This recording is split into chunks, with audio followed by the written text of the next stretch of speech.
नमस्कार सगळ्यांना, श्री स्वामी समर्थ। तर मी आज घेत आहे म्हणजे एक असं गोष्ट सांगत आहे, आपण त्यातनं काय शिकू, म्हणजे ते आपण त्यातनं काय बोध घ्यायचा हे मी याच्यामध्ये सांगणार आहे। तर गोष्ट आहे भक्ताच्या इच्छेनुसार देवाने काम करणे। तर गोष्ट ऐका आता। दिल्लीमध्ये एका मंदिरात संत नामदेव महाराजांचे कीर्तन चालू होते।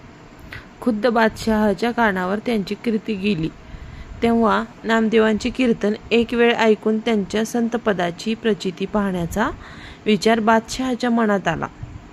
एक दिवस नामदेवाचे कीर्तन चालू असता बादशहा तेथे आला आणि त्याने एक गाय आणून तिचा तेथे वध करविला।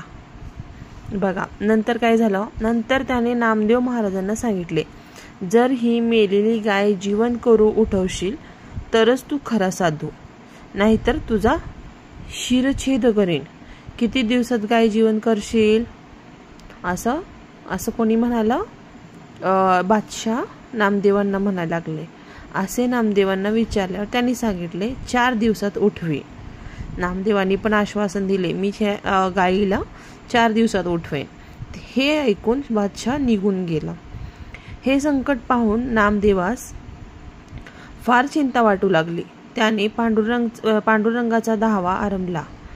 3 दिवस सारखे कीर्तन करून पांडुरंगा पांडुरंगा आता माझा अंत पाहू नकोस, लवकर धाव अशी प्रार्थना केली। कशी प्रार्थना केली? 3 दिवस त्याने कंटिन्युअस सारखं कीर्तन केले आणि पांडुरंगा पांडुरंगा पांडुरंगा आता माझा अंत पाहू नकोस, लवकर धाव अशी प्रार्थना केली।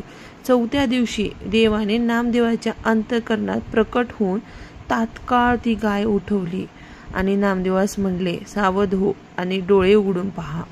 तेव्हा नामदेव म्हणायला लागले, देवा 4 दिवसापर्यंत तू माझा अंत का पाहिलास?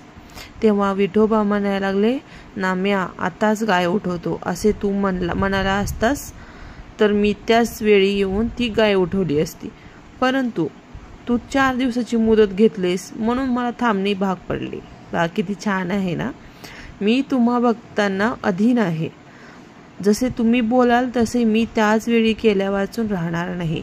गाय जिवंत झाल्याची पाहताच बादशहाचा अहंकार गळून पडला आणि तो नामदेवास शरण गेला। तात्पर्य, दृढ श्रद्धा आणि भक्ती असल्यास संकटकाळी परमेश्वर धावून येतोच। याविषयी थोडा सुद्धा संशय मनी बाळगू नये। आपण खऱ्या मनाने आणि एकदम स्वच्छ मनाने आपण जर प्रार्थना केली देवाची, तर देव आपल्याला कधीही एकटं सोडणार नाही। देव नेहमी धावून येतो, हे या कथेतनं कळत आहे। तर धन्यवाद।